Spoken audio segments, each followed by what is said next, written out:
নিয়ত করে যাতে আল্লাহ রাব্বুল আলামিন আমাদের জীবনের সকল গুনাহ মাফ করে দেন।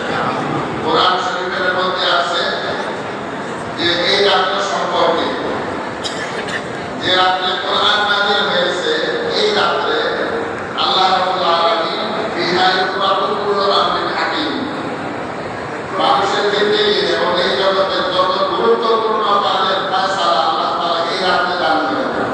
রিজিকের ফয়সালা দিয়া ফেরেশতাদেরকে দায়িত্ব দিয়ে দেন।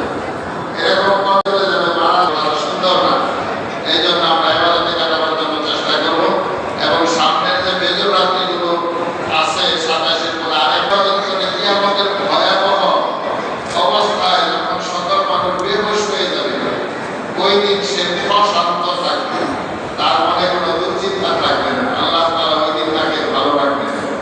এই জন্য ঈদের রাত্র আমরা ইবাদতে কাটাবার জন্য চেষ্টা করি। আল্লাহ তাআলা বলেছে, এই জন্য এই এক রাত্র হাজার মাসের যে উত্তম, ওই রাত্রটা রমজান মাসে থাকার কারণে রমজান মাসের এত মর্যাদা যে রমজান মাসের একটা নফল ইবাদত ফরজের সমান হয়ে যায়, আর একটা ফরজ আদায় করে 70 ফরজের সমান।